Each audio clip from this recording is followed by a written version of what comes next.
ஜனங்க பட்டினி தானே கிடக்குறாங்க. இந்த வாழ்க்கை எதுக்குப்பா? அத்திப்பட்டிங்கிற கிராமமே காணுன்னு சொல்லுவானு பாரு, அந்த கதை தான் எங்க ஊர் கதை.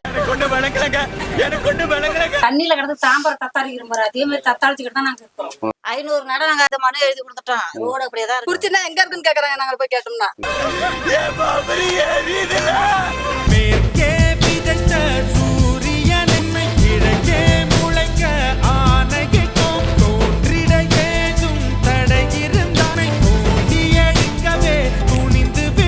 போய் அந்த கீழே ஒரு கால்வாய் ஒண்ணு போகும். அதுல வந்து பாலம் இல்லாம அங்கேருந்து தண்ணி மூட்டைலாம் ரொம்ப கஷ்டமா இருந்தது. அது ஒரு முக்கியமானது. டேங்க் என்ன எங்களுக்கு கட்டல, அது வந்து டேமேஜ் ஆகி உடச்சிட்டாங்க. சின்டெக்ஸ் வச்சா தண்ணி இந்த குறிப்பிட்ட நேரத்துல பிடிக்கிறத விட டேங்க்ல இருந்தேன்னா கொஞ்சம் ஈஸியா இருக்கும். சில பேர் வேலைக்கு போயிட்டு வரும்போது தண்ணி அந்த நேரம் தண்ணி வர மாட்டாங்க. அங்க ஒரு 2 இடத்துல வைக்கலாம். 500 நடம் நாங்க இந்த மனு எழுதி கொடுத்துட்டோம். ரோடு அப்படியே தான் இருக்குது. கீழே விழுந்து நிறைய பேர் எழுந்திரிச்சு போறோம். வண்டியில இருந்து சாயிறாங்க. அது அப்படி கிடக்குது.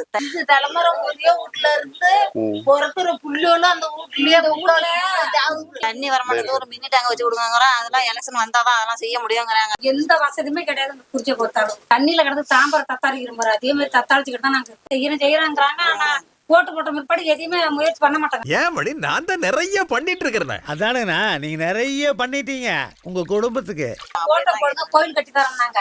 கட்டின கோயில் அப்படியே தான் கிடக்கும். திரும்பி கூட பாக்கல. நாங்க ஓட்டு போட்டு ஜெயிச்சவங்க. அவங்களும் வரவங்களும் ஒண்ணு சொல்லிட்டு அவங்க அவங்களுக்கு தேவையானதை வாங்கிட்டு போயிடுறாங்க. மத்தவங்க எங்களை திரும்பி பையன் இந்த நடுவுல போறான். அங்க இருந்து பஸ்ல வந்து வந்துடுறான். பழுவூர்ல இருந்து நடந்தே வந்து அப்படியே மயக்கம் கண்டு போய் சின்ன பிள்ளைதான் அப்படியே வந்து படுத்துறான். கால வலிக்குது. கீழே விழுந்து வண்டியில தூக்கி வீடியோ எடுத்து கொண்ட கூட காட்டி பாத்துட்டோம். அப்ப உடம்பு ரோடு போடணும்னு என்ன வர அதே வந்து ரோடு போடுறான் அப்படின்ட்டு வந்து ஒரு நாள் அளவு போட்டாங்க. நான் 1ஆம் தேதி வந்து ஜல்லி கொட்டுவாங்க அப்படின்னு சொன்னாங்க. 1ஆம் தேதி போயிட்டு மழை பெஞ்சுட்டா நடத்தேதான் போய் எரு எடுத்துட்டு போவோம். எதுக்குமே ரொம்ப சிரமமா தான் இருக்கு. நாங்களும் நீஸ்ல எல்லாம் போட்டோம். டேங்க் இருக்கணும். டேங்க் இருந்தாதானே நம்மளுக்கு சேஃப்டிக்கு. நேரடியா இருக்கும்போது கிணறு இருக்கப்பதானே விடுவாங்க. அதுலயே எல்லாருக்குமே வந்து தண்ணி சேர மாட்டேங்குது. பஸ்ஸும் வர கிடையாதுங்க. மணக்குடம் போய் குடமுடி போறதா இப்படியே குறிச்சி போய் அப்படியே குடமுடி போய் போலாம். இல்ல சுடுகாட்டு பாருங்க சரி. ஓட்டு போற நாட்டு வருவாங்க. அப்புறம் நம்மளா பார்த்தா திரும்ப ஓட்டு போடும்போது எம்எல்ஏ எலெக்ஷன்ல வந்து சுயேட்சை வேட்பாளரா நிக்கிறேன். சப்போர்ட் பண்ணுவீங்களா? செய்யுங்க நீங்க தான் நிக்கணும். இந்த எம்எல்ஏ எல்லாம் மோசம் மாட்டாரு. செய்யல தண்ணி வசதி இல்ல, ரோடு வசதி. வீட்டுக்காரர் இதுல அடிபட்டாரு. எந்த வசதியுமே கிடையாது. ஓட்டு கேட்க தான் வருவாங்க. எந்த வசதியும் செஞ்சு தர மாட்டாங்க. எத்தனை டைம் நாங்க போய் கேட்டு வந்துட்டோம். நாங்க நிறைய இடத்துல மனு கொடுத்துருக்கோம். வீடு வாசல்ல மனக்கட்டு இல்லாம ஒரு வீட்டுல 2 பேரும் 3 பேர் குடும்பம் பண்ணிட்டு இருக்கோம். மனு கொடுத்துட்டு வரோம். போற இடம் சாட மனு கொடுக்குறோம். செஞ்சு தர மாட்டாங்க. திரும்ப வந்து பார்க்க மாட்டாங்க. நம்மளுக்கு கவர்மெண்ட் சலுகையே கிடையாது. பஸ் வசதியே கிடையாது. இப்ப நான் போகணும். நான் ஒண்டியும் போகணும். 200 ரூபாய் கேக்குறாங்க ஆட்டோ. அந்த 200 ரூபாய் கொடுத்து ஒரு நாளைக்கு வேலை செஞ்சு 200 ரூபாய் ஆட்டோ வரவங்க கொடுத்தா நாங்க என்னத்த சாப்பிடுறது? இந்த வாழ்க்கை எதுக்குப்பா? எல்லாம் என் தொகுதியில இவ்வளவுதான் வராங்க. அந்த 3ஆம் நாள் முடிஞ்சவங்க கார்ல போவாங்க. திரும்பி கூட பூச்சி பார்க்க மாட்டாங்க. வயக்காட்டுக்கு நாங்க தண்ணி வந்துட்டா ஏறு எடுத்துட்டு போவோம். வண்டி எதுவும் போக முடியாது. வாய்க்கால தண்ணி வந்துருச்சுன்னா அங்க பாலம் கட்ட சொல்லி நாங்களும் என்னன்னு சொல்லி பாக்குறோம். வர்றவங்க எல்லாம் கட்டுறவங்க போயிடுவாங்க. நாங்க வயக்காட்டுக்கு போய் பாலம் கட்டினாதான் போக வசதியா இருக்கும். ஒரு 600 ஏக்கர்லாம் இருக்கும். அந்த பக்கம் போகணும்னா தண்ணி வந்துட்டா எங்களுக்கு கஷ்டம். அவ்வளவு கஷ்டப்படுறோம். அதை பத்தி யாரு வந்தாலும் நாங்க வந்து அதை பத்தி கேட்டோம்னா செய்யறோம்பாங்க. அவங்க செஞ்சோன்னா அவங்கள பாத்துட்டு போயிடுவாங்க. அவ்வளவு ஓட்டு போடுற வரையும் தான் அம்மாம்பாங்க அப்பாம்பாங்க. அப்புறம் போயிடுவாங்க அவங்க பாட்டுல.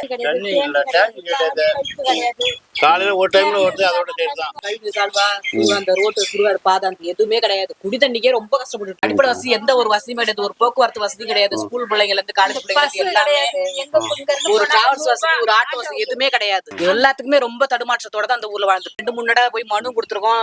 போராட்டம் பண்ணிருக்கோம். எந்த ஒரு அடிப்படை வசதி செஞ்சு தர மாட்டேங்கிறாங்க. சொல்றாங்களே தவிர செய்ய மாட்டேங்கிறாங்க. சிட்டிசன் பட கதை தான் எங்க ஊர் கதை. அத்திப்பட்டிங்கிற கிராமமே காணுன்னு சொல்லுவானு பாரு, அந்த கதை தான் எங்க ஊர் கதை. குறிச்சிக்கிற கிராமமே தெரியல. பாதி பேருக்கு இன்னமும் தெரியல. ஓட்டு கேட்கும் போது எல்லாரும் வராங்க. ஊருக்குள்ள வராங்க. ஓட்டு இந்த சின்னத்துக்கு ஓட்டு போடுங்கன்னு சொல்லிட்டு போயிடுறாங்க. அவ்வளவுதான். அதுக்கப்புறம் என்ன செய்யறாங்க? மக்கள் வாழ்றாங்களா, உசுரோட இருக்காங்களாங்கிறது எந்த ஒரு இதுவுமே கிடையாது. ரெஸ்பான்சிபிலிட்டியே கிடையாது. கொஞ்சம் கூட கிடையாது. ரோட்ல வந்து எத்தனை பேர் ஆக்சிடென்ட் ஆயிருக்காங்க தெரியுமா? ஒரு ஐஸ்காரங்க உள்ள வந்து ஏற முடியாது. நம்ம வண்டியோ வாசியோட ஏறும் போதே தடுமாறி எத்தனை பேர் உழுந்து ஆக்சிடென்ட் ஆகுது தெரியுமா? அந்த இடத்துல நாங்க அதை பண்ணி தரோம், இதை பண்ணி தரோம், அங்க டேங்க் கட்டி தரோம், இங்க வாக்கியம் கட்டி ஒண்ணுமே சொல்லிட்டு அந்த டைமுக்கு ஏறி போயிடுறாங்க. அவ்வளவுதான். இந்த ரோட்ல இறங்கி வரும்போது கூட யோசிச்சு இறங்க மாட்டேங்கிறாங்க. எந்த ஒரு வசதியுமே கிடையாது. குறிச்சினா எங்க இருக்குன்னு கேக்குறாங்க. நாங்க போய் கேட்டோம்னா மோடு பாலத்துல இருந்து எத்தனை வாட்டியோ ஆக்சிடென்ட் ஆயிருக்கு. எங்க வீட்டுக்காரங்க பல்லு கூட கிடையாது. உயிந்து கீழே அத்திப்பட்டில எப்படி நாங்களாம் அந்த படத்துல அதே மாதிரி தான் நாங்க இருக்கிறோம். எந்த ஒரு வசதியுமே கிடையாது. ரோடு இல்ல எங்களுக்கு, பஸ் இல்ல எங்களுக்கு, தண்ணி இல்ல, டேங்க் இல்ல, என்ன அனைத்துமே உங்களுக்கு தரேன். இந்த எலெக்ஷன் முடிட்டோம், ஓட்டு போடுங்கிறாங்க. இந்த வாட்டி சொல்றேன் நான் கருப்பு கொடி சோறுவா போறாங்க. யாருமே இறங்க முடியாது. ஏன்னா ஜனங்களுக்கு எல்லாம் தெரிஞ்சு போச்சுங்க. ஏன்னா யாரும் வரக்கூடாது சொல்லிட்டு நாங்க அந்த அளவுக்கு நாங்க ரொம்ப கஷ்டப்படுறோம். ஓட்டு போடுவோம். ஒட்டுமொத்த ஊர் உங்களுக்கு ஓட்டு போடுவோம். கண்டிப்பா உங்க நம்பிக்கை காப்பாத்துவோம்.